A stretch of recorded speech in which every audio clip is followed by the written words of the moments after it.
Bersama saya lagi dalam ORAITNOPO channel. So hari ini saya ingin membawakan Anda sahabat semua keberadaan Dato Seri Anwar Ibrahim ya di dalam satu program di opening ceremony of Global Halal Summit yang untuk tahun 2025 ini, dan kita percaya ya produk-produk halal ini, pensijilan halal ini boleh membawa lebih jauh lagi ya untuk negara kita, untuk negara luar di luar sana. Jadi tahniah kita ucapkan kepada negara kita yang selalu dipandang hebat oleh negara luar dalam pensijilan halal untuk produk-produk halal dan sebagainya. Jadi sekali lagi tanpa membuang masa, saya ingin membawakan Anda untuk bersama-sama dengan saya untuk mendengar ucapan perasmian daripada Perdana Menteri kita, Dato Seri Anwar Ibrahim. Assalamualaikum warahmatullahi wabarakatuh. Alhamdulillah, nahmaduhu wa nusalli ala rasulihil karim. Saudara Timbalan Perdana Menteri Dato Seri Zahid Hamid, rakan-rakan Menteri, KSN, tetamu yang saya muliakan, saya ucapkan penghargaan ke atas kehadiran dan sambutan yang membanggakan, dan khususnya kepada MITI dan Kementerian Agama dan khusus juga Matrik dan JAKIM yang telah mampu menyelenggarakan satu sidang peringkat antarabangsa mengangkat keupayaan industri halal, menarik minat dan menjadikan Malaysia sebagai pusat kegiatan halal dan industri halal, termasuk pengiktirafan melalui pensijilan yang terkenal. Seperti yang dijelaskan oleh kedua-dua rakan saya tadi, Dr. Naim dan Tengku Zafrul, industri ini telah berkembang maju. Tapi suatu hal yang perlu dipahami oleh kita, keupayaan kita menembusi sistem perdagangan dan kewangan antarabangsa. Kita biasa dengan Bank Dunia, IMF, WTO. Ini bukan keutamaan mereka, bukan gagasan mereka, tetapi kerana kesanggupan kita memecah tembok halangan awal dan prasangka terhadap apa yang dianggap Islam, apalagi halal. Maka sekarang kita dah meletakkan industri halal sebagai suatu yang berpotensi besar dalam perdagangan yang merentas semua negara. Mulanya dalam kegiatan di kalangan negara Islam, dan tetapi sekarang sampai ke semua negara, dalam semua pertemuan di ASEAN, sama ada dengan yang majoriti Islam atau Kristian atau Buddhis, di negara China dengan Presiden Xi Jinping, kes Tama di United Kingdom, di Brazil dengan Lula, semuanya menentuh soal halal. So, Excellencies, ladies and gentlemen, as we navigate the complexities of the modern era, it is essential that we return to the very foundation of halal, which represents a holistic view of life, grounded in cleanliness, halalan tayyiban, integrity and accountability. What is to me unique, Jil Farid, for this generation, a unique one, is precisely because it talks about accountability. It talks about, if it is infused with this holistic concept, then the halal industry today has evolved significantly beyond food and beverages, encompassing the entire spectrum of Sharia compliant sectors, not the least being healthcare and medicine, cosmetics, tourism, and Islamic finance. Now, this growing ecosystem reflects a broader commitment to integrity, ethics, and faith-based values across global markets. And if I can extend the argument further, it is the best practical showcase of what da'wah is all about. Giving a message through our actions, our character, and our belief in issues of integrity and accountability. So the halal industry, therefore, has consistently been a vital sector contributing to Malaysia's economic development.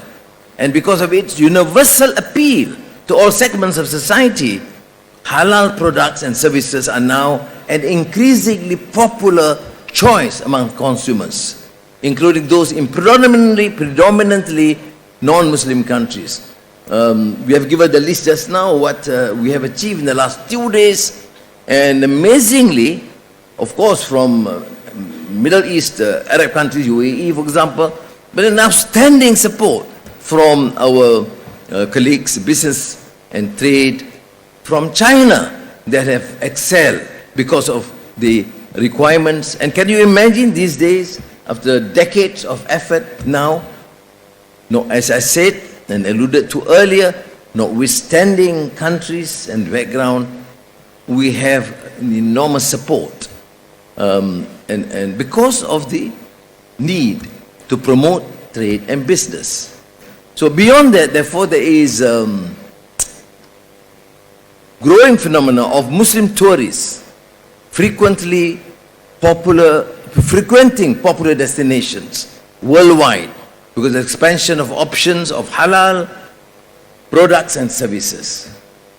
So I believe with time, inshallah, more non-Muslim countries will recognize the necessity of halal certified products beyond food and the hospitality services to incorporate Islamic finance, pharmaceuticals, cosmetics, and healthcare. So again, I reiterate the point that halal is more than just a label. It is an international symbol of trust. To date, we have close to 10,000 companies comprising more than 80% of small and medium enterprises have been certified by JAKIM based on their compliance and comprehensive halal standards. I must congratulate and thank Deputy Prime Minister Zahid, because since he's holding the helm, we have seen this accelerated pace of approvals and higher standards imposed. Can you imagine? Higher standards, stricter monitoring, and yet a faster pace of approval, about 2 weeks of approval, compared to 6 months in the past. So thank you. So you can stay on that. So as a testament of global acceptance, the Malaysian halal trademark has been registered and recognized in nearly 50 countries, while JAKIM also collaborates with more than 80 accredited halal certification bodies from 45 countries. So going forward, the MADANI government will continue to proactively position the halal industry as a key contributor to the national economy, particularly in trade. In every investment mission and bilateral engagement, I must say this, without exception, whether it is Muslim majority countries, non-Muslim countries, whatever, Malaysia positions halal as a universal economic model, and again will be part of the bilateral discussions between leaders. And this is, of course, to me a rare achievement for the country and for the halal industry. For example, at the recent Kazan Forum, I highlighted Malaysia's expertise in halal certification and offered our support to strengthen global halal standards.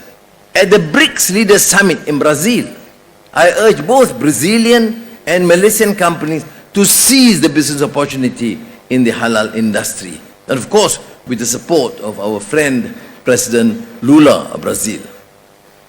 In the Global Islamic Economy Indicator, GIEI ranking, Malaysia has maintained its top position for 11 consecutive years.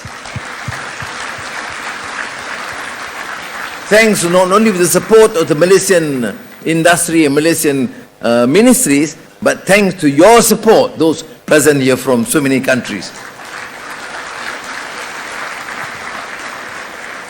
Malaysia's excellence is particularly evident in Islamic finance, halal food, as well as media and recreation.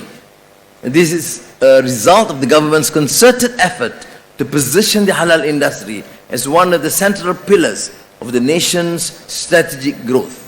So the Halal Industry Master Plan 2030 and the new Industrial Master Plan 2030 set out a clear pathway to position Malaysia as the world's leading halal hub. I must stress that the drivers of the growth of the halal industry are the micro, small and medium enterprises. Hence, the MADANI government will continue to implement various strategic initiatives to strengthen their role and standing in the global market. Under the 30th Malaysia Plan, significant funds are allocated to further boost the growth of the halal sector. In return, the sector is projected to contribute 231 billion ringgit or 10.8% to the national GDP by 2030, driven by strong demand in food, finance and tourism. By way of comparison, the global halal market is valued at over 16.02 trillion ringgit and is expected to reach 22.88 trillion by 2030. I hope the figures consistent with what Zafrul announced just now. Because when projection, projections are projections. Sometimes we achieve the target, sometimes we surpass, sometimes we're below target. But for us, we're quite realistic in our projections. Sometimes better than the World Bank and the IMF. Now, in terms of trade targets, based on the robust national policies and the track record of GHaS, exports of halal products and services are set to reach 80 billion ringgit by 2030. So, Excellencies, ladies and gentlemen, the government has strongly encouraged Malaysian companies to embrace the digitalization in trade to remain globally competitive. By leveraging digital technologies, Malaysian companies can enhance operational efficiency, broaden market reach, and unlock new opportunities in the digital economy and cross-border trade. On this note, I am pleased to share that GHaS 2025 will fully leverage the MADANI digital trade platform and artificial and intelligence-driven platform designed to optimize cross-border business matching, particularly for Malaysian halal exporters and importers, including micro, small and medium enterprises. With the support of advanced technologies such as big data analytics, cloud computing and AI, MDT is poised to evolve into an intelligent trade platform and ultimately become a true game changer for Malaysia's halal industry. So I urge, therefore, the international community and those business enterprises and representatives present here to embrace halal as a system of values, one that champions ethical consumption, social justice, human dignity, and environmental sustainability. We must empower the public to be ethical consumers, support halal entrepreneurs to penetrate global markets, and build a new generation of halal professionals, experts, not only in religious knowledge, but also in food science, technology, engineering, and law. In closing, let me say this. It has not been an easy journey to bring Malaysia's halal industry to its current standing. We applaud those initiators, particularly I think our late Tun Abdullah Badawi, for taking this initiative, having that vision, which was certainly a major challenge at that time. But we are fortunate, alhamdulillah, that successful achievements have been seen, but it would not have been possible without the efforts and sacrifices of all parties involved. I greatly appreciate the leadership of my colleague, Deputy Prime Minister Zahid Hamidi, who is clearly very focused and at times quite obsessed with the whole halal industry, and is quite helpful. Thank you. Again, my profound appreciation to MITI, Matrid, JAKIM, HDC, JSM, and UPM for their commitment and dedication successfully organizing GHaS and MIHAS this year. Thank you. Wassalamualaikum warahmatullahi wabarakatuh. Thank you very much, Young